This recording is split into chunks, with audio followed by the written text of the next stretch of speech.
Bonsoir à tous, il est 22h pile, heureux de vous retrouver pour cette 12e émission. 12e émission, c'est pas compliqué à se souvenir du chiffre. Donc, c'est le 12e jour de confinement. Cette émission existe depuis le premier jour du confinement et son objectif, c'est de vous apporter un petit peu de bonne humeur, d'état d'esprit différent, nous faire visiter les uns les autres et surtout ne pas donner raison à cette consigne qui est de distanciation sociale. Nous ne voulons pas nous distancier, nous voulons juste une distanciation physique et nous voyons ici que nous pouvons tous nous rassembler et quand bien même nous sommes tous chez nous, ou en tout cas la plupart d'entre nous, hommage et honneur et félicitations et surtout merci à tous ces corps de métier qui travaillent pour que le pays continue à vivre au ralenti. Merci à la grande distribution, merci aux médecins, aux infirmières, merci aux pharmaciens, aux éboueurs, aux chauffeurs routiers. Enfin, merci à vous tous qui prenez le risque effectivement de contracter cette fichue maladie plus tôt que les autres. Merci à vous. Aujourd'hui, nous allons avoir 3 invités, comme d'habitude. Non, mais que dis-je, 3 invités? Non, parce que le principe de l'émission, c'est que c'est moi qui m'invite chez vous. Je m'incruste chez vous. C'est moi qui viens frapper à votre porte. Donc, si tu as envie de participer à ce programme, n'hésite pas à me le faire savoir en mettant dans les commentaires moi, tout simplement, moi, et je te repérerai et je t'enverrai les instructions pour participer à l'émission. Alors, elle est un peu victime de son succès parce que j'ai une grille de programme complète jusque dans 2 semaines encore. Donc, ne t'étonne pas si tu es sélectionné pour passer à cette émission, eh bien, tu passeras probablement dans plus de 2 semaines. Est-ce que je connais les gens qui interviennent? Oui et non. Il y a des gens qui font partie principalement de ma communauté, qu'elle soit de LinkedIn, si tu nous regardes de LinkedIn, si tu nous regardes de Facebook, eh bien, c'est de Facebook. Et si tu nous regardes en live sur YouTube, eh bien, ça fait partie également des possibilités qui te permettent de participer à cette émission-là. Donc, cette émission est en direct, en live, sur YouTube et sur Facebook en simultané. Alors, aujourd'hui, 12e jour de confinement, j'espère que vous allez tous bien. Donnez-moi un petit peu de vos nouvelles. Profitez du chat qui est ouvert, que ce soit sur YouTube ou sur Facebook. Si tu es sur YouTube, profites-en pour t'abonner et cliquer sur la cloche pour recevoir la notification de toutes les émissions quotidiennes à 22h. Et sur Facebook, pareil, sur Facebook, tu peux effectivement aussi cliquer sur une mention qui te permet de t'avertir et de recevoir une notification que l'émission commence et ainsi tu ne perds rien. Donc, si tu es présent là maintenant, n'hésite pas à te faire connaître là sur le chat. Dis-nous coucou, dis-nous bonjour, viens t'incruster avec moi dans les maisons, dans les ondes dans lesquelles moi je vais là ce soir et les soirs qui viennent. Et ton commentaire apparaît ici à l'écran, comme par exemple là, Steve sur YouTube qui nous dit bonsoir. Bonsoir Steve, un habitué de l'émission, super. Alice qui nous dit coucou, coucou sur Facebook. Alice, merci d'être présente tous les soirs. Alice qui est également une fidèle de l'émission et qui participera également à la mission. Et nous avons ici Darkness Curses. Ah, d'accord. Les malédictions des ténèbres. Darkness Curses. Bonsoir à tous sur YouTube. Sarah, bonsoir de te revoir dans cette émission. Génial de vous avoir encore aussi nombreux chaque jour et j'espère que vous serez tous les jours un peu plus nombreux. N'hésitez pas à partager cette émission autour de vous. Elle fait vraiment du bien et c'est une émission sans filet. C'est live, donc il y a des gens que je ne connais pas dans toutes ces émissions. Je viens chez vous et je ne sais pas de quoi nous allons parler. Et ça, c'est ce que nous allons voir ce soir. Mais avant d'aller vers notre première hôtesse, parce que c'est une hôtesse, je tenais à vous rappeler que vous avez un numéro vert disponible. Si vous éprouvez des problèmes et des difficultés psychologiques à vivre ce confinement qui peut être vécu comme un traumatisme ou comme extrêmement difficile, compliqué. Si tu as des angoisses, tu te sens seul, tu te sens oppressé, n'hésite pas, appelle le 0800 130 000, c'est un numéro français. Si tu es belge, n'hésite pas à appeler pour les mêmes raisons la ligne coronavirus qui est le 0800 14 689, 0800 14 689. Et j'en profite pour voir un petit peu si vous êtes là. Vous êtes là. Bonsoir Christelle. Bonsoir Martine. Bonsoir Michel et merci pour ce que vous faites. Eh bien, c'est avec plaisir. C'est avec plaisir et ça me ferait plaisir que vous partagiez cette émission dans votre communauté. Plus on est de fous, plus on rit. Walter Madure, coucou. Donc, un coucou de YouTube. Donc, voilà, ça, c'est la magie d'Internet. On est confiné chez nous. On est obligé de faire preuve de distanciation physique. Mais grâce à Internet, eh bien, je viens chez vous et on reste en contact mutuel. C'est génial. Il va y avoir de belles découvertes. Hier, par exemple, nous avons eu Colette Capdevielle, avocate et précédemment députée, donc qui nous a parlé des problématiques qui se posent aujourd'hui en termes de violences conjugales. Ces violences conjugales qui ont augmenté de 32% depuis le début du confinement. Et nous avons ici Christelle Bernier qui nous dit « C'est authentique ». Merci beaucoup Christelle. C'est également mon objectif, c'est d'être authentique, de faire cette émission comme j'ai l'habitude d'être. Et si vous avez l'habitude de me suivre sur les réseaux sociaux, et en particulier sur YouTube où je fais pas mal de vidéos, eh bien vous verrez que je suis le même là en live que dans mes vidéos. Ça fait partie du jeu, effectivement. Hier, j'en parlais et je tiens toujours à en parler. Il y a de plus en plus d'initiatives qui se mettent en place pour faire en sorte que les gens restent unis et se serrent les coudes. Et ce qui est fabuleux avec cette expérience, eh bien, autant on peut voir le côté le plus sombre de l'être humain. Et ça, je pense que vous l'avez tous vu. Le côté le plus sombre, je ne vais même pas m'attarder dessus parce que les médias et les réseaux sociaux s'en chargent. Mais moi, j'ai décidé d'attacher mon attention sur les côtés les plus lumineux de l'être humain. Et on voit dans ces situations de crise les vrais héros surgir et l'entraide qui se met en place. Il y a entre autres, par exemple, une TV qui s'est mise en place depuis quelques jours, qui s'appelle Entraide TV, qui est faite par des amis à moi. Et ce n'est pas parce que c'est des amis que j'en parle, c'est parce que c'est une très bonne initiative. Et j'ai découvert encore une autre initiative que je vais partager avec vous. Si vous avez des soucis psychologiques, ne m'appelez pas. Non, ça c'est clair. Vous risquez d'en sortir encore plus dingo qu'au départ. Hey, Noémie Jacobson, coucou des Pays-Bas. Hi. Donc, on est même regardé depuis les Pays-Bas. Hier, on était regardé des États-Unis. C'est vraiment fabuleux. Alors, je suis en train de chauffer un petit peu Elisabeth qui nous attend. Parce que vous, ce que vous ne voyez pas, c'est que j'ai devant moi une sorte de régie comme à la télévision, une sorte de mosaïque d'écran. Et je vois donc mes hôtes qui sont en train d'attendre. Et c'est moi qui appuie sur tous les boutons puisque je n'ai pas de régie, je suis tout seul. Et donc, quand vous voyez une bannière s'afficher ou les uns et les autres s'afficher, eh bien, c'est moi qui clique sur tous ces boutons. Donc, il faut jongler entre ce que j'entends, ce que j'écoute, les questions, vos commentaires. C'est un exercice absolument passionnant. Alors, je voulais vous parler d'un autre projet qui vient de se mettre en place. Un projet qui s'appelle hellograndparents.com. Demain, j'aurai le plaisir d'inviter l'un des cofondateurs de cette initiative et je vais partager avec vous un écran pour que vous puissiez voir un petit peu en quoi cela consiste. Je vais faire cela, hop, clac, ici, et normalement, vous voyez cet écran.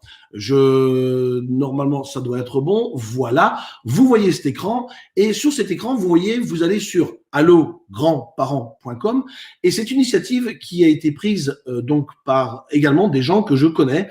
Et si tu veux toi-même aider les autres, eh bien, il te suffit, on va faire ça ensemble. Ici, tu peux mettre ton code postal, tu peux mettre le rayon d'action dans lequel toi, tu peux rendre service. Et c'est un service que tu peux rendre non seulement pour les personnes âgées, mais également pour les personnes en difficulté. Il n'y a pas que des personnes âgées, il y a aussi des personnes en difficulté. Pas besoin d'être âgé. Ensuite, quel type de service vous voulez proposer? Donc, c'est vous qui proposez vos services bénévoles à des gens qui sont dans votre périmètre. C'est vous qui décidez le périmètre, voilà, dans un rayon d'action de 1 km à 30 km, ce qui me paraît beaucoup 30 km par rapport au confinement, mais bon, bref, on s'en fout. Donc, si vous voulez apporter des médicaments, offrir des livres divers, préparation de livraison de repas ou faire des courses, vous mettez les dates de votre disponibilité. Vous voulez aider, eh bien, vous cliquez en haut à droite, vous voulez aider, vous créez un compte, tout ça, c'est gratuit.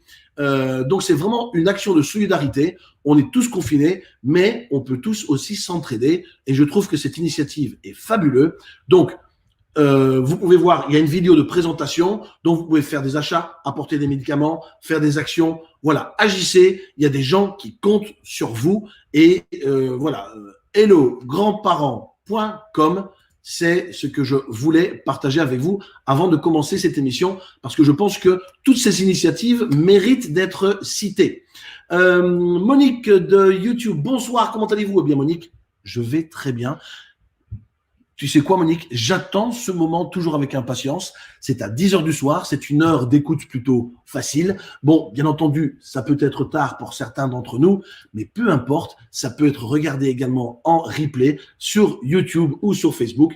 Merci, Monique. J'espère que vous allez bien. Monique, mettez-moi dans le chat comment vous allez vous-même. Et j'ai Racha qui nous dit bonsoir. Heureux de vous voir et heureux de voir certains noms que je commence à connaître. Voilà, donc ça c'est pour l'heure l'introduction de cette journée. Et là, je la vois, elle est impatiente. Elle est impatiente. Alors, il y a une petite surprise. Je vais juste vous donner un petit indice. C'est que l'autre chez qui je vais m'incruster parlera en version originale. Donc, je n'ai pas eu le temps de trouver des acteurs qui pouvaient doubler Elisabeth. Elisabeth va nous parler dans sa langue, ou en tout cas avec son accent. Et là je fais du teasing. Bonjour Elisabeth. Bonjour. Hola, ¿qué tal? Bonsoir. Alors, j'en sais rien du tout. Qu'est-ce du tout? J'en sais rien. Je ne parle pas. Comment ça va? Alors, Elisabeth, bonjour. Bonjour tout le monde. Alors, bienvenue chez moi. Je suis super heureuse de vous accueillir chez moi. Et tu t'appelles Elisabeth Escobar? Oui, Elisabeth Escobar Puerta. Alors, attends, excuse-moi. Elisabeth, comment tu le dis? Elisabeth Escobar Puerta. Puerta. Escobar, ouais. C'est un nom qui fait un peu peur, non? Ouais. Et imagine-toi que hier, après ta merveilleuse émission d'hier, j'ai demandé à une amitié Delphine, la participante, oui. Et le premier commentaire qu'elle m'a fait, c'est est-ce que tu es vraiment Escobar? Et en plus, tu viens de Medellín? Oui, je suis Elisabeth Escobar Puerta et je viens de Medellín. Donc, voilà pour les petits moments pour. Si vous m'écoutez pas attentivement, vous allez avoir avec Madame Escobar. Donc, voilà. Voilà. Alors, on te dit en tout cas que tu as un joli accent. Merci donc, beaucoup. Moi, j'ai rien compris, mais c'est pas grave. Voilà, non, je rigole, je te taquine, je suis taquin. C'est pour ça que je commence à parler avec mes mains, avec monsieur, avec tout mon corps pour me faire comprendre.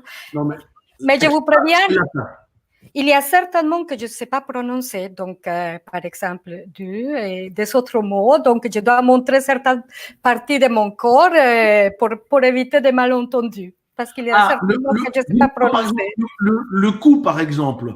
Oui, voilà. je le montre. Je ne le dis pas. Et est-ce que tu sais dire le cul aussi? Voilà. Alors, il faut faire U. Ah oui, donc il y a des soirs où je me couche et j'ai mal ici parce que je dois vraiment faire des grimaces pour dire des mots correctement. Donc, normalement, je dis bus, mais bus. Donc, le bus, voilà, c'est ça, oui, c'est très bien. Écoute, Elisabeth, magnifique. Moi, en tout cas, je viens chez toi et comme c'est moi qui viens chez toi, je n'ai rien à dire, je suis déjà bien content que tu m'invites. Elisabeth, première question, est-ce qu'on se connaît? Pas du tout. Pas du tout. On ne s'est jamais vu. En fait, tu m'aides à accomplir un besoin très important que j'ai sans le savoir.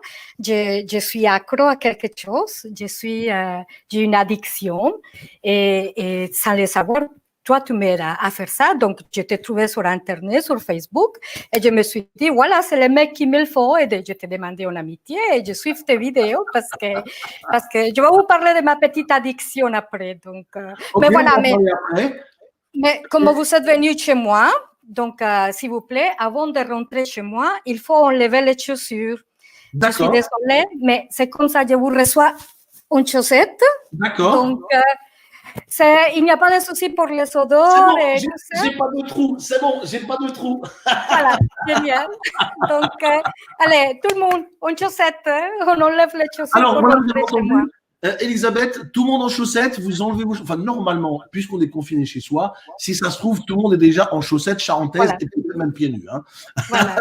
C'est pas bien compliqué. Elisabeth, tu m'accueilles chez toi. Oui. Comment tu m'accueilles? Voilà, on est où là? Dans ton salon? Comment tu m'accueilles? Donc, maintenant, on est dans mon salon. Donc, j'habite. Ah oui, donc je suis d'origine colombienne, mais j'habite en Belgique. Donc, mon Donc, chez moi. oui, c'est ça, oui. Non, à Krainem, c'est tout près de Bruxelles. À Krenem, oui, je vois, je connais bien, d'accord. Tu es Ah accro oui. aux pistachios. Comme elle l'a su, je suis accro aux pistachios, oui, tout à fait. Non, Elisabeth, t'inquiète pas. Alice, c'est un problème. J'essaye de la bannir, mais j'y arrive pas. Mais Alice est médium. Elle est médium, donc. Ben voilà, c'est parfait. Fais attention, parce qu'elle va te prédire ce que tu vas dire dans 5 minutes. Hein. Ben, parce que je suis un peu bizarre, donc tu vas voir, tu me connais pas vraiment, mais non, tu ne te connais pas du tout. Donc voilà, c'est ça qui fait la spécificité de cette émission et la magie de l'émission, c'est que moi, je suis sans filet, je ne sais pas chez qui je viens. Alors, qu'est-ce que tu m'offres à boire? Ben voilà, j'ai préparé un petit thé. En fait, c'est même pas du thé. En fait, c'est de l'eau citronnée avec du miel et des gingembre. Je te sers un tout petit peu à toi. Oui, tu m'en mets. Voilà. Attention l'écran, hein, attention l'écran. Il y a pour tout le monde, hein, parce que je préparais pour une dizaine, quinzaine, vingtaine de personnes. Donc, il y a les écoute, alors, je ne peux pas voir à combien nous sommes parce que, bon, visiblement, comme je diffuse ça sur YouTube et Facebook en même temps, je pense qu'on est bien une petite centaine de personnes en ce moment en train de te regarder. Donc, voilà, on est une centaine de personnes à vouloir prendre le thé chez toi. Voilà, je vois des commentaires parce que j'ai commencé en vidéo, mais je ne sais pas pourquoi je ne les vois chez toi, en fait, les commentaires de les personnes qui me suivent. Ah, ça, je sais pas. Non, parce qu'il faut être sur la vidéo native. Et puis, tout dépend sur YouTube ou sur Facebook. Ah, voilà. Okay, voilà. Elle aime le rangement et elle porte des chaussettes. Oui, c'est ça. Donc, voilà, il y a quelqu'un qui m'a découvert, en fait. Voilà, parce que tu ne sais pas. Mais moi, je suis coach en rangement. D'accord. Donc, ce sont des copines à toi qui sont là en train de tout trahir. OK, on va prendre les choses une chose à la fois. Très bien. Tu viens donc de Colombie. Oui. Qu'est-ce que tu fais en Belgique? Qu'est-ce qui t'amène en Belgique? Bah, en fait, il y a 20 ans, je suis passée par la Belgique parce que je venais de l'Asie. J'étais allée faire un stage parce que j'avais fini mes études universitaires et voilà. Et j'ai connu l'homme de ma vie. Et je suis tombée amoureuse et voilà, je suis repartie en Colombie et quelques mois après, je suis revenue. Et me voilà, 20 ans après, heureusement mariée avec un médecin urgentiste qui est là haut avec mes filles. Et j'ai 2 filles. Clara et Sofia. Et quel âge ont-elles? La petite Clara, elle a 6 ans et Sofia, elle a 13 ans. D'accord, donc il y a quand même un écart assez important entre les deux. Ouais, voilà. Et du coup, ce confinement, donc tu es en Belgique, ce confinement, comment ça se passe? Vous êtes confiné aussi normalement? Oui, tout à fait. Donc, comme mon mari est médecin urgentiste, il est aux premières lignes dans cette histoire de la maladie. Donc, on suit vraiment et je vous demande gentiment, je vous supplie de rester à la maison. C'est le meilleur moyen d'aider dans cette situation de crise. Et donc, voilà. Donc, nous, on est à la maison. La plupart du temps, je suis toute seule avec les filles parce que papa a doublé les gardes à l'hôpital. Et sincèrement, ça se passe super bien. Ça se passe vraiment. J'ai découvert de nouveaux rôles. Donc, moi, je suis coach de vie et coach en rangement. Je suis consultante d'une méthode de rangement qu'on va certainement parler à tantôt, qui s'appelle la méthode KonMari. Et depuis 13 jours, depuis le confinement, je suis devenue prof maternelle, d'école maternelle. Donc, j'ai fait l'école à la maison tous les matins. Je ne sais pas si je bouge mon ordi, vous pouvez peut-être voir. Ah ben oui, voilà, on voit ton salon, super. Oui, on a adapté un peu le living à la maison. Et là, si vous voyez, là, c'est devenu notre… C'est le coin école. Le coin l'école. Et ça se passe super bien. Sincèrement, comme tous les mamans, je croyais que j'allais donner des devoirs à Clara pendant 1 heure et que pendant 1 heure, j'allais pouvoir continuer à travailler toute seule. Mais ça ne se passe pas du tout comme ça. Mais c'est très cool. On s'amuse bien et ça se passe bien. La grande, c'est une adolescente, donc elle est super ravie. Elle est dans sa chambre en train de faire ses devoirs. On lui demande d'aller dans le jardin. Elle dit non, c'est le confinement total. On lui demande d'aller faire un tour autour de la maison. Non, c'est quarantaine. Donc, elle reste dans sa chambre et ça se passe super bien. Super. Et avec papa, on est un peu inquiète parce qu'il est face au virus, mais on fait confiance. Attends, j'ai pas compris. Face au virus, oui, d'accord. Oui, voilà. Donc, faites-moi signe s'il y a quelque chose qui vous ben voilà, Alice qui dit, j'ai pas compris, tu es mariée avec un ex-unijambiste. C'est analyste, non. Un Urgentiste. Même Oui, moi, je l'ai compris, Alice. Même moi, je l'ai oui, compris. donc il est médecin aux Urgentiste. urgences. Et puis Ici même en si tu n'as pas Belgique, compris, si tu écoutes un peu ce qu'elle te raconte, tu l'aurais compris. oui, c'est ça. Ici en Belgique, je pense que, je ne sais pas si en France, je pense que c'est la même chose en France. Les médecins qui travaillent aux urgences ont une spécialisation et je pense qu'on appelle ça urgentiste. Mon mari va crier. Oui. Non, c'est pas ça, mais bon, bref, Si, voilà. si. Voilà. Voilà. Enfin, moi, je t'ai compris, hein, voilà. Voilà. Donc, et donc, comme je disais à tantôt, j'ai une addiction, c'est horrible, je ne peux pas me débarrasser. Avant, j'étais accro au café. Ça, maintenant, c'est l'eau citronnée. C'est très bien. À votre santé, Merci. mais je suis accro. Et attention, n'allez pas dire la drogue parce qu'elle est colombienne, la cocaïne. Tout le monde a certainement pensé ça, non? C'est sûr. Non, c'est bon, elle prend des excuses qu'elle a mal entendues parce qu'elle t'écoute sur son téléphone. Ah oui, d'accord, c'est ça. Ok, très bien, oui. Commence à connaître ma communauté, et surtout Alice en plus. Donc, Ouais, voilà. Alice, Donc, je la connais personnellement, elle fait partie, elle est formatrice dans mon école de conférencier. Donc voilà, j'ai oui, l'habitude c'est génial. de ce que je fais. Donc, Voilà. Et donc, je disais, je suis accro au bonheur. Je au suis accro, bonheur. ouais, je suis accro à la joie. Et donc, et voilà, et je cherche le bonheur et la joie partout. Et les personnes comme toi qui sont très positives, ben, j'ai besoin de retrouver des personnes comme ça. Et c'est pour ça que je me suis dit, avec une communauté qui te suit, il y a que des personnes positives. Et voilà. Donc, Et donc, comment tu m'as découvert alors tu es tombé sur moi par hasard? Ça t'a fait mal? oui, non, ben, je pense que c'est Facebook. Facebook m'a fait une suggestion. D'habitude, je ne fais pas attention, mais là, je me suis dit, ben, positivisme, ben voilà. Je regardais une vidéo, je dis, voilà, je vais le suivre, c'est quelqu'un à suivre. Et en plus de ça, moi, j'adore de faire des conférences, malgré mon accent. J'adore être devant le public et faire rigoler les gens et parler de mon petit ikigai à moi. Donc, l'ikigai, c'est la raison d'être et voilà. Et donc, je me suis dit, conférencière, positivisme. Pour ceux qui ne connaissent pas, excuse-moi de t'interrompre, hein, mais ton ikigai, c'est quoi l'ikigai? Explique-nous ce que c'est que l'ikigai. Donc, merci pour la question parce que c'est ma passion, vraiment. Bah oui, mais ce qu'il y a, c'est que moi, mon rôle, parce que je m'invite chez toi, mais je suis aussi le modérateur de cette émission, mon rôle, c'est de faire en sorte que tout le monde sache de quoi on parle. Donc, dis-nous un petit peu ce que c'est. Alors, ikigai, donc, je le mets là à l'écran, voilà, ça s'écrit comme ça. Voilà, donc ikigai, c'est le mot japonais pour décrire le but, ton but dans la vie, ta raison d'être dans la vie. Mais l'ikigai, c'est pas seulement quelque chose qu'on trouve dans le Japon. Ces derniers temps, c'est devenu très connu parce que il y a toute cette tendance au minimalisme, au devenir zen, si vous avez compris. Et donc, mais l'ikigai, c'est quelque chose qui existe dans toutes les cultures du monde, dans toutes les religions. Moi, quand j'étais petite en Colombie, on me demandait déjà qu'est-ce que tu vas faire dans ta vie. Ben, voilà, c'est une raison d'être. Et moi, quand j'étais petite, je savais déjà, pour moi, c'était très clair qu'est-ce que je voulais faire dans la vie, ma raison d'être. Mais à l'époque, c'était un peu difficile de donner un mot à ce que je voulais devenir. Ok. Donc, à fur et à mesure, j'ai compris et j'ai trouvé les moyens et aujourd'hui, j'ai fait ça. Donc, être coach en rangement est une étincelle, parler de bonheur, de la joie de vivre, c'est ma raison d'être. En général, quand on a des coachs, les coachs ont souvent une petite fibre personnelle, une petite spécialisation, quelque chose qui les touche à eux plus particulièrement, même si des courants veulent nous faire croire que quand on est coach, on peut coacher tout le monde. Moi, je ne partage pas cet avis. Je pense qu'on peut mieux coacher les gens avec qui on a vraiment des sensibilités. Qu'est-ce qui fait que toi, le rangement fasse partie de ton expertise ou de ta spécialisation? D'abord, depuis que j'étais toute petite, j'étais extrêmement ordonnée. Ma maman disait, mais tu n'es pas ma fille, hein, en fait, parce que j'étais l'excès. Et en parlant de ma maman, en fait… un toc, hein. En français, on appelle ça un toc.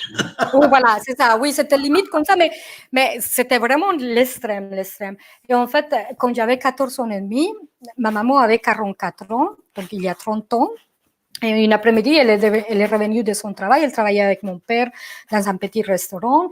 Elle s'est accouchée faire la sieste. Et quand je suis venue la réveiller, elle était morte. Donc, c'était une expérience de vie assez impressionnante. Et donc, en plus du choc de retrouver ma maman morte, par après, il y a eu toutes les traditions. Donc, j'ai reçu toutes les affaires de ma maman. C'était mon héritage. Donc, tous les vêtements de ma maman. Et ma maman avait une collection de poupées. Elle avait plus de 75 poupées. Et moi, je me suis retrouvée sans maman. Et en plus, avec 75 poupées, j'étais adolescente. Je me suis dit, je ne peux pas garder ces poupées. Je ne peux pas garder ces poupées parce que ça ne me rend pas heureuse. Mais à l'époque, il y a 30 ans, en Colombie, quand j'ai dit à mon père, je vais donner les poupées parce que ça ne me rend pas heureuse. C'était presque, tu ne peux pas faire ça, mais qu'est-ce que tu es une mauvaise fille, pas question. Et je me suis dit, non, je ne garde pas les poupées, ça ne me rend pas heureuse. Et donc, il a appelé mes tantes, mes oncles, il y a eu tout un consensus familial et j'ai tenu parole. Je ne garde pas. Si quelqu'un veut garder les affaires de ma maman, je les donne avec volonté, avec plaisir, mais moi, je ne les garde pas parce que ça ne me rend pas heureuse. Et je savais déjà que je voulais beaucoup voyager, donc je disais, je ne vais pas me ramener partout avec les poupées, les affaires de ma maman. Je l'aime et tout, elle sait que je l'aime, mais je ne les garde pas. Et donc, tout le monde était d'accord. Quelques jours après, j'étais dans un orphelinat en Colombie et j'ai donné les poupées aux enfants de l'orphelinat. Et quand j'ai vu la joie dans ses yeux, là, j'ai compris qu'il ne fallait pas que je garde les choses que je n'aime pas. Et donc, ça, c'est devenu une raison d'être pour moi, apprendre à vivre sans moindre des choses. Et donc, le rangement est devenu une façon de me libérer. Donc, ça m'a aidé à faire le deuil de la perte de ma maman. Et par après, quelques années après, j'ai commencé à voyager. Je suis partie aux États-Unis étudier l'anglais.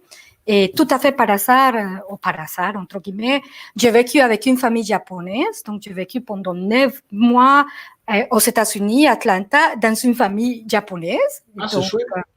Et donc, j'ai beaucoup appris de la culture japonaise. Après, je suis revenue en Colombie. J'ai fait mes études en commerce international parce qu'à l'époque, je ne savais pas comment je pouvais expliquer aux gens. À l'époque, on ne parlait pas de home organizing, on ne parlait pas de choses. De quoi? Home organizing. Home organizing, ok, organisation de la maison, d'accord, ok. Oui, on ne parlait pas de ça, donc j'ai choisi une profession où je pouvais beaucoup voyager et être en contact avec les gens, donc j'ai choisi le commerce international, donc j'ai fait 5 années à l'université, après mon stage, c'est comme ça que je suis arrivée en Belgique, et ici en Belgique, quand je suis arrivée, j'ai fait un master en commerce international et j'ai commencé à travailler avec les institutions européennes comme experte administrative. Et dans mon travail d'experte, je devais gérer, créer des bureaux pour des projets, de faire des bureaux pour des projets. Donc là, j'étais contente parce que c'était quand même une partie de ce que je voulais faire, l'organisation, jusqu'à un jour où j'ai eu un magnifique burn-out. Et j'adore parce que toute cette semaine, tu as parlé de cette situation de confinement qu'on est en train de vivre. Je la compare effectivement pour ceux qui n'ont pas vu les émissions précédentes. Oui, voilà. Je ne vais pas parler aujourd'hui parce que j'ai peur de me répéter, mais c'est vrai qu'il y a des gens qui voient ça pour la première fois. Mais je considère que ce que nous vivons aujourd'hui est un burn-out sociétal. La société vit un burn-out avec toutes les similitudes que ça comprend, effectivement. Et je suis tout à fait d'accord avec toi parce que j'ai vécu cette expérience de burn-out. Je me suis trouvée à l'arrêt, confinée chez moi, je ne savais pas trop quoi faire. Et là, l'univers m'a dit, ben voilà, c'est le moment que tu commences à faire vraiment ton ikigai, ta raison d'être. Et c'est là que j'ai commencé à dire, ben, je vais devenir coach en rangement. Mais c'est devenu aussi parce que j'ai fait un voyage avec ma famille au Japon. Et au Japon, j'ai connu une dame au métro. J'ouvre mon sac dans le métro de Tokyo. Tu étais à Tokyo? Pardon? À Tokyo, tu étais? Oui, j'étais à Tokyo avec mon mari et ma fille aînée, Sophia. On n'avait pas encore la petite. Et j'ouvre mon sac pour donner un mouchoir à mon mari, la guide touristique, les lunettes. Et une petite japonaise à côté de moi me dit, oh, quel sac si bien rangé! Et moi, j'étais super fière. Oh, je suis super ordonnée, tu vois. Moi. Kawaii! Kawaii, oui. Et là, elle me dit, oh, moi aussi, je suis coach en rangement. Et là, je me suis dit, quoi? Coach en rangement? C'est ça. Et en plus, elle me dit, moi, j'écris des livres sur rangement au Japon. Je dis, des livres sur rangement? Et après, elle est partie comme ça. Et donc, et quelques mois après, quelques semaines après, on est revenu en Belgique. Et je suis tombée enceinte par hasard. Et j'étais en congé maternité. Attends une seconde. Tu es tombée enceinte par hasard?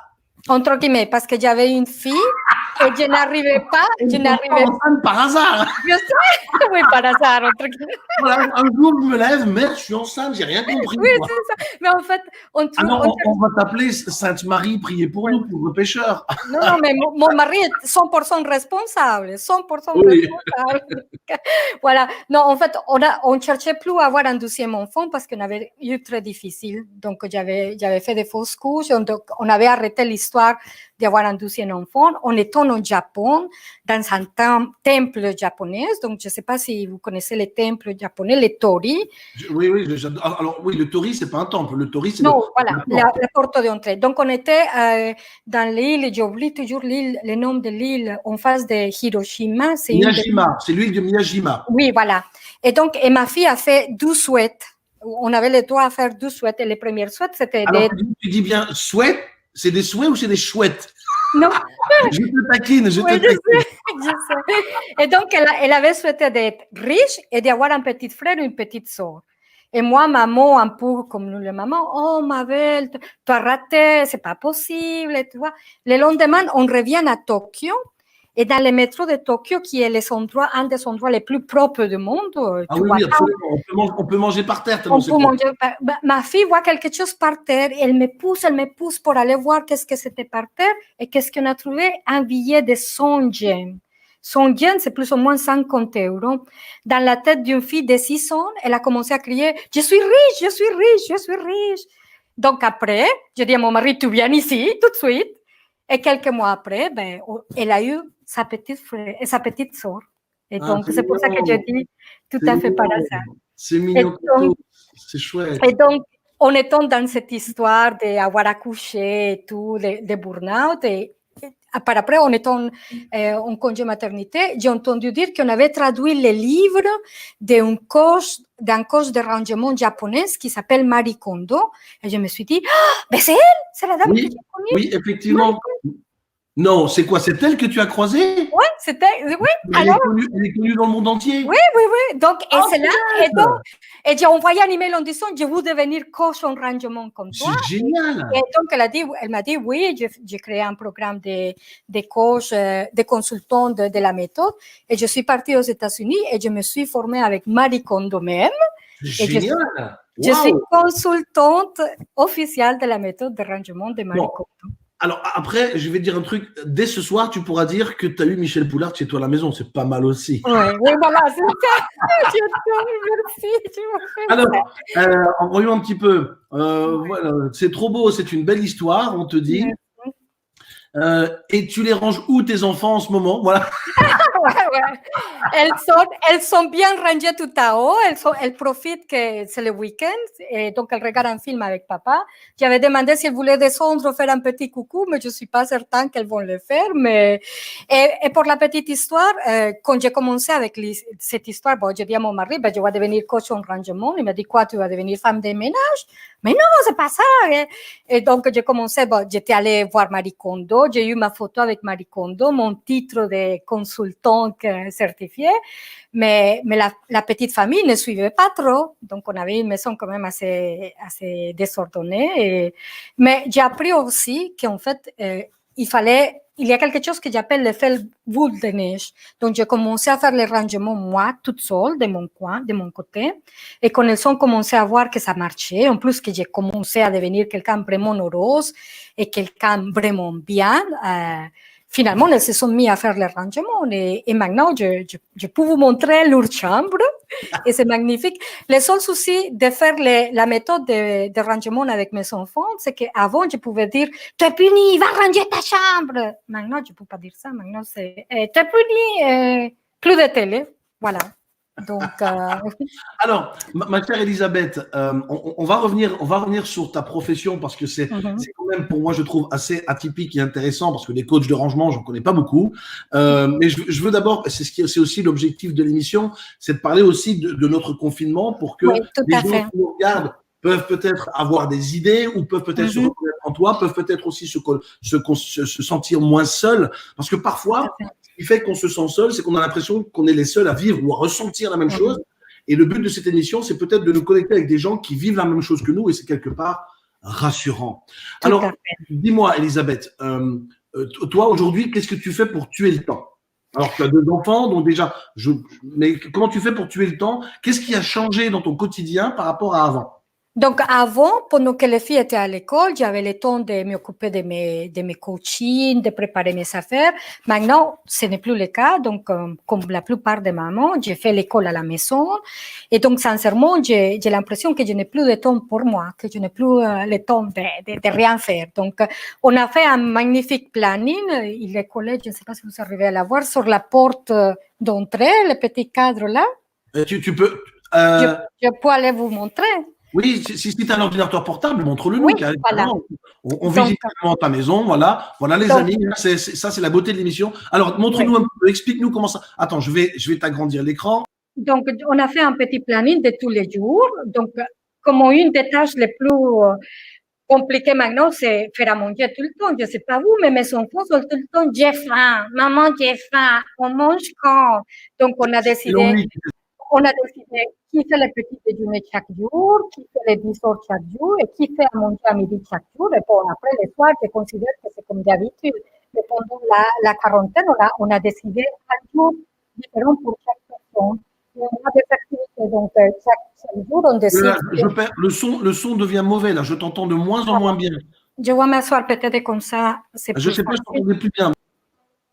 Alors, je suis revenue. Est-ce que vous êtes toujours là? Oui, c'est mieux. C'est bizarre, le son était très mauvais. C'est parce que je bouge peut-être. Donc, arrête de bouger. Oui, voilà. Alors, mais explique-nous ce tableau parce que je pense que ça peut intéresser pas mal de gens qui nous regardent. Donc, on a vu un petit peu en quoi ça consiste. Et donc, continue tes explications parce que je t'ai interrompu parce qu'on t'entendait vraiment plus. Mais vas-y, explique-nous, s'il te plaît. Donc, on a décidé des activités qu'on pouvait faire ensemble. Donc, par logique, tous les matins, de 10 heures du matin à 1 heure de l'après-midi, on fait l'école. Et on fait comme à l'école, on fait une pause 10 heures de 15 minutes, mais donc la grande fait ses devoirs parce que les profs se sont organisés pour envoyer les devoirs par Internet. Et moi, avec la petite, je cherche des activités pour faire, pour l'apprendre à compter. Donc, cette semaine, on a pris les numéros de 1 à 10 en anglais et en espagnol. Donc, on cherche des petites histoires. Donc, tous les matins, on décide qu'est-ce qu'on va faire. Moi, avec la petite, je décide. On va faire des mathématiques, on va faire de l'écriture, on va faire des coloriages. Ah, j'ai mis les doigts sur le micro. Oui, c'est peut-être pour ça qu'on ne t'entendait pas, parce que tu as mis les doigts sur le micro parce qu'on ne t'entendait vraiment plus. Oui, j'avais pas pigé. Donc, voilà. Et après l'après-midi, on a décidé des activités qu'on fait pendant 1 heure. Donc, on a 1 heure de rangement, 1 heure de bricolage, 1 heure de lecture, 1 heure de cuisine. 1 heure de rangement? Mais attends, je ne comprends pas, Elisabeth. Si c'est rangé chez toi, tu passes plus 1 heure à ranger. Mais non, justement, mais c'est là où c'est la beauté, parce que quand je dis à mes enfants, on fait 1 heure de rangement, c'est pas, on doit faire de rangement. Non, c'est vraiment parce que la notion de rangement est changée chez moi et c'est ça mon travail. Je change la notion de rangement chez les gens parce que les gens croient que ranger, c'est quelques trucs. Parce que qu'est-ce qu'on fait quand on va ranger? On commence à regarder les choses qu'on n'aime pas. Ah, ça, je n'aime pas. Ça, justement, explique-nous comment tu peux rendre le rangement, comment tu peux créer du plaisir à ranger. Si tu peux brièvement, parce que comme tu viens de parler, mais brièvement, parce que j'ai d'autres hôtes derrière. Qu'est-ce que tu peux nous donner qui peut nous aider? Comment on peut rendre le rangement agréable pour nos enfants? Il y a seulement un truc, et c'est magique. Je vous jure, c'est un seul truc. C'est mon truc magique. Et c'est prendre chaque objet, prendre tout. Quand je dis chaque objet, c'est chaque objet de la maison. La table, les t-shirts, la culotte, les chaussettes. Et se poser la question, est-ce que toi, tu me rends heureuse? Donc là, je te disais, je suis un peu bizarre. Donc, j'apprends aux gens à parler autre chose. Donc, tu prends ta tasse et tu te demandes, tu me rends heureuse? Oui, tu me rends heureuse? Ok, donc je te donne une place dans ma maison et voilà. Tu me rends pas heureuse? Alors je te remercie parce que, surtout si c'était par exemple Il y a une sorte de rituel où tu personnifies un peu les objets, mais surtout tu donnes d'importance à des objets, mêlés à de la gratitude et à de la priorité. C'est pas ça? C'est pas donner l'importance à l'objet, c'est donner l'importance au fait que cet objet me rende heureuse. Oui, donc c'est la valeur de l'objet, la valeur que l'objet me procure, en tout cas. Oui, les joies. Donc D'accord. la joie. Et donc, quand tu demandes à ton cerveau de te focaliser dans les choses qui te rendent heureuse, je te jure, j'ai déjà passé 10 heures à faire du rangement et Absolument. croire que j'avais passé 5 minutes. Donc, parce que ton cerveau se focalise dans les choses qui te rendent heureuse. Est-ce que tu sais comment faire en sorte que Michel Poulard vienne ranger chez nous? Alice, sors. Je non, t'écoute. non, Alice, Ne rentre pas par YouTube, hein. Tu rentres plus. non, Alice, tu restes. Moi, je t'aime bien et je trouve. Il va devenir tellement accro au rangement qu'il va vouloir aller ranger chez toi parce que je te jure, c'est vraiment. La magie est dans la question. Et la question, c'est est-ce que tu me rends heureuse? Et donc, mais la question va plus loin de ça parce que c'est pas l'objet. C'est là où on commence à comprendre qu'une maison remplie de choses, c'est pas ce qui nous rend heureuse. Donc, la question va plus loin et c'est pour ça que ça devient aussi, le rangement devient un outil de développement personnel, un outil même spirituel parce qu'on commence à se poser des questions plus profondes. Moi, j'avais commencé avec une bête question. Comme je suis colombienne, j'ai toujours les pieds froids. Donc, moi, j'étais obsédée par les chaussettes. J'enlève mes chaussettes pour vous expliquer. J'étais obsédée par les chaussettes. En plus, ici en Belgique, dans les marchés, les week-ends, 10 paires de chaussettes pour 3 €. Alors, c'est trop bien marché. Donc, j'avais des chaussettes, mais des tonnerres. Donc, quand j'ai commencé la méthode, il fallait que je me pose la question, est-ce que j'aime bien mes chaussettes? Oui, je l'aime bien, donc je les garde. Mais par après, il y avait la question, mais est-ce que je suis heureuse en Belgique? Parce qu'il fait froid, et je dois porter des chaussettes, il fait gris tout le temps, c'est pas comme à Medellín, c'est pas comme en Colombie. Et figure-toi que la réponse était oui. Oui. Après, j'ai commencé à me poser la question pour tout. Est-ce que mon amour, mon mari, est-ce que toi, tu me rends heureuse? C'était moyen. Donc, on ne peut pas faire comme les chaussettes. Elle est dangereuse, ta question. Hein. Ouais. On ne peut pas faire comme les chaussettes. Je ne pouvais pas dire merci, au revoir. Donc, on a commencé à travailler notre couple. Et c'était la même chose pour tout. Les relations, des amitiés. Toi, tu ne me rends pas heureuse. Donc, on ne les jette pas, mais merci, on s'éloigne. Oui, mais non, on ne le jette pas. Oui, d'accord, on ne le jette pas. Qu'est-ce que tu fais alors? Donc, oui, parce que la méthode. Si vous répondez tous les deux non, comment vous faites? Les quoi? Excusez-moi, je pense. Si tous les deux vous répondez non à est-ce que tu me rends heureux, comment tu fais? Il y a beaucoup de choses. Voilà. Mais quand on sait que la réponse est oui, alors on travaille pour s'améliorer. Mais j'ai eu quand même des clients que la réponse était non.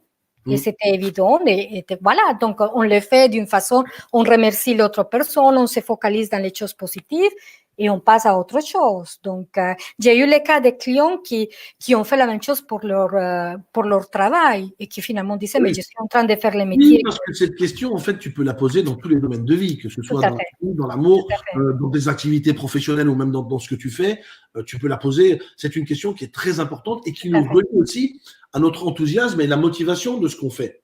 C'est vraiment très important. Hein.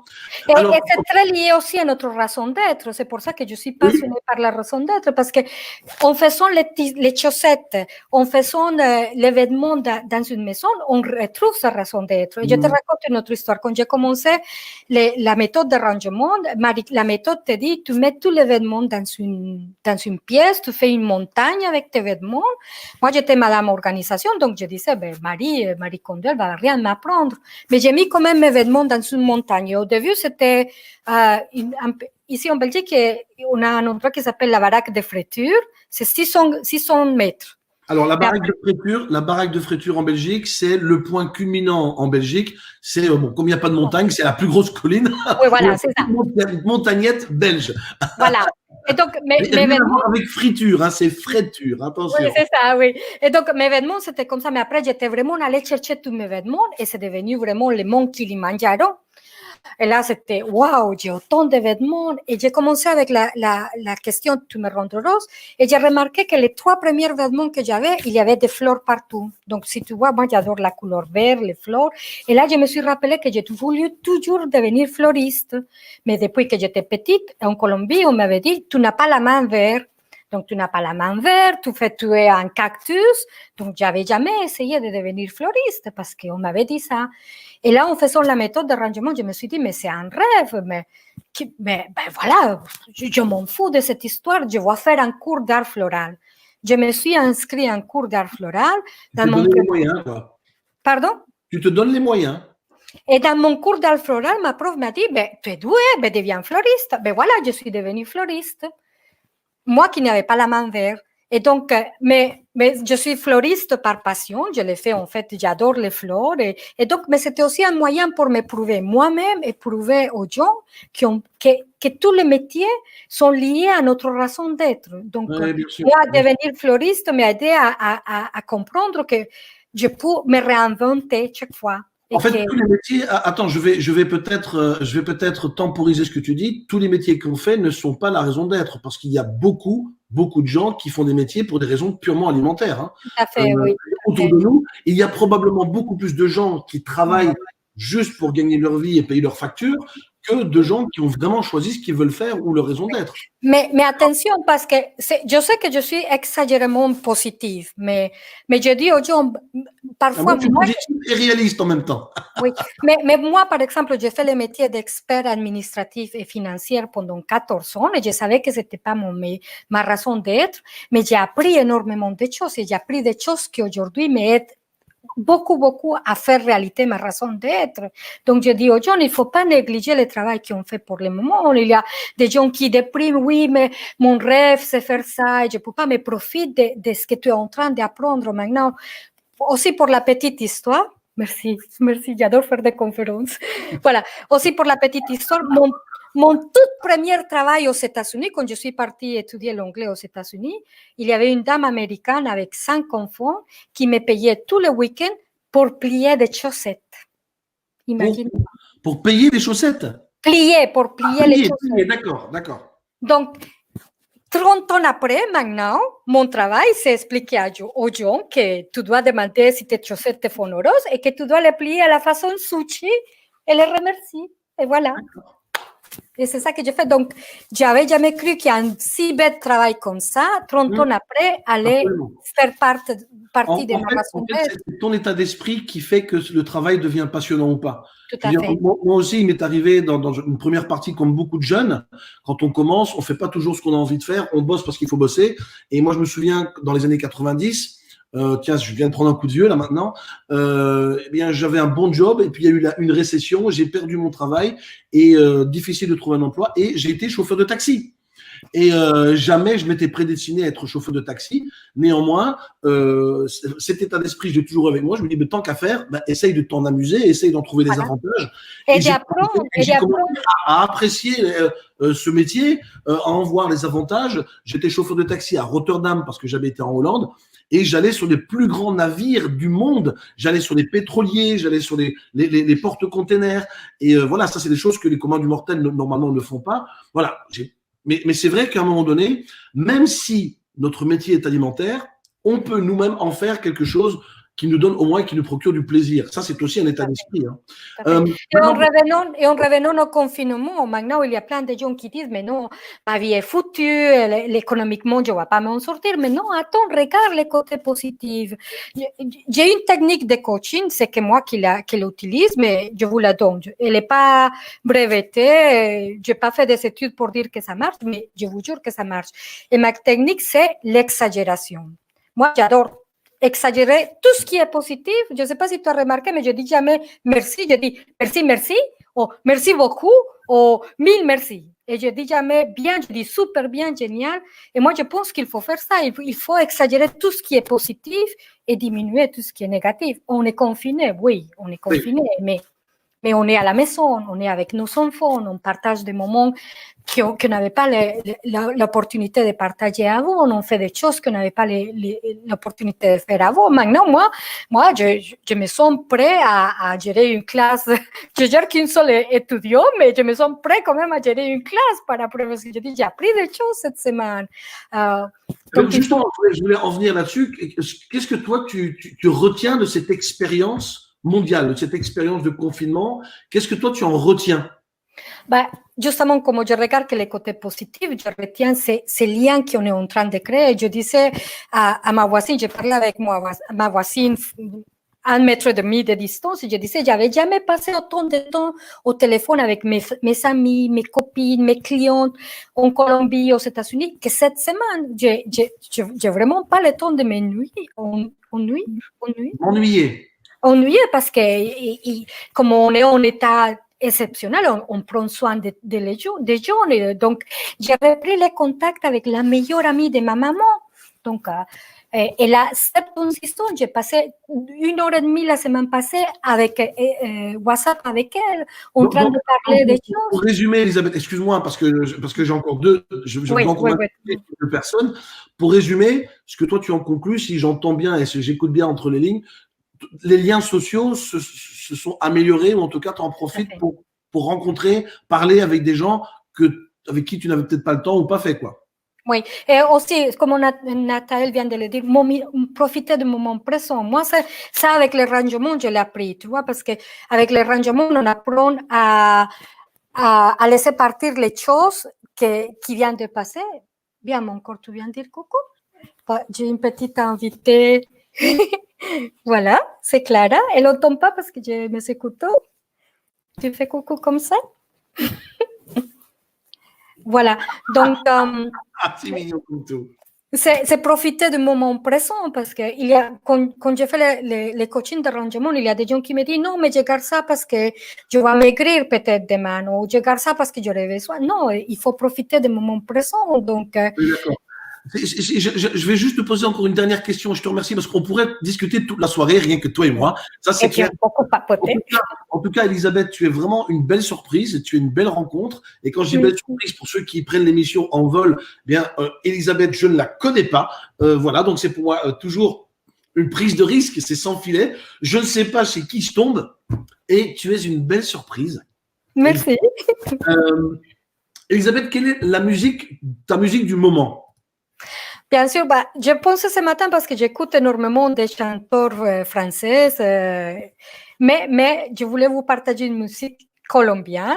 Oui. Désolé, les garçons, c'est pas une fille, c'est pas Shakira, c'est un mec qui est super beau, qui est une magnifique personne. Il s'appelle Juanes. Donc, si tu tapes Juanes, et la chanson... Juanes, ça s'écrit comment? Parce que c'est avec un G? Non, J. J, oui. Alors, Juanes, et ensuite? Et la chanson s'appelle Bonita. Bonita. B de Barcelone. J'ai trouvé. Et c'est pour nous les filles, c'est une chanson qui parle de belles femmes, mais c'est une chanson qui parle aussi de la beauté. Et c'est ça mon dernier mot. Il faut chercher la beauté dans cette situation. Est-ce que c'est cette chanson? Oui, c'est ça. Cette chanson-là? Oui, c'est ça. Alors, pour des raisons de droit avec YouTube, je ne vais pas pouvoir laisser la chanson trop longtemps, mais je vais vous mettre le lien. Ah, c'est sympa. C'est très latino, c'est très colombien en fait. Voilà.